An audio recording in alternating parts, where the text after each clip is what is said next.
ভারতের রাজধানী নয়াদিল্লির একটি মার্কেটে ভয়াবহ অগ্নিকাণ্ডের ঘটনা ঘটেছে। বুধবার ৩০ এপ্রিল রাত ৯টার দিকে দিল্লি হাট নামের ওই মার্কেটে আগুন ছড়িয়ে পড়ে।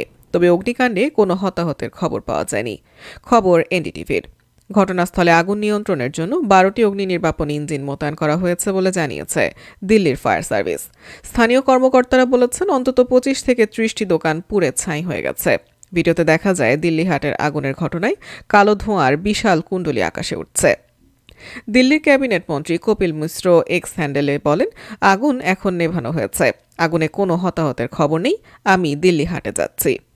উল্লেখ্য, ভারতের গ্রামীণ বাজারের অনুকরণে দক্ষিণ দিল্লিতে ওই হাট স্থাপন করা হয়েছে। দেশটির বিভিন্ন প্রান্তে শত শত মানুষ সেখানে হস্তশিল্পের দোকান দিয়েছেন।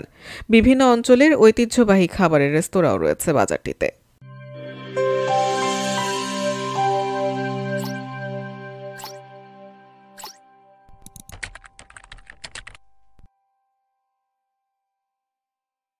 ভারত ও পাকিস্তানের মাঝে চলমান উত্তেজনা কমাতে দুদেশের দুই নীতি নির্ধারকদের সঙ্গে ফোন কলে কথা বলেছেন মার্কিন পররাষ্ট্রমন্ত্রী মার্কো রুবিও। এ সময় তাদেরকে উত্তেজনা কমানোর আহ্বান জানান তিনি। বুধবার ৩০ এপ্রিল পাকিস্তানের প্রধানমন্ত্রী শেহবাজ শরীফ ও ভারতের পররাষ্ট্রমন্ত্রী এস জয়শঙ্করের সাথে ফোন আলাপে সন্ত্রাসবাদের বিরুদ্ধে ইসলামাবাদ ও দিল্লিকে একসাথে কাজ করার তাগিদ দেন তিনি।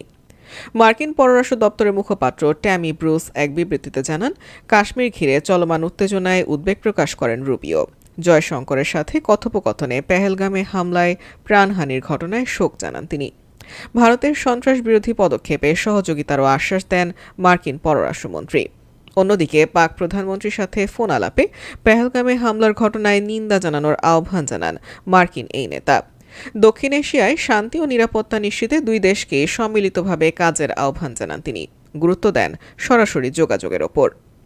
যুক্তরাষ্ট্রের পররাষ্ট্র দপ্তর আরও জানায়, পেহেলগামে ভয়াবহ সন্ত্রাসী হামলায় যে প্রাণহানি হয়েছে তা নিয়ে দুঃখ প্রকাশ করেছেন পররাষ্ট্রমন্ত্রী রুবিও। সন্ত্রাসের বিরুদ্ধে ভারতের সঙ্গে একজোট হয়ে কাজ করায় যুক্তরাষ্ট্রের যে প্রতিশ্রুতি রয়েছে তাও পুনর্ব্যক্ত করেন তিনি। একই সঙ্গে উত্তেজনা কমাতে এবং দক্ষিণ এশিয়ায় শান্তি ও নিরাপত্তা বজায় রাখতে পাকিস্তানের সঙ্গে কাজ করার জন্য ভারতের প্রতি আহ্বান জানিয়েছেন তিনি।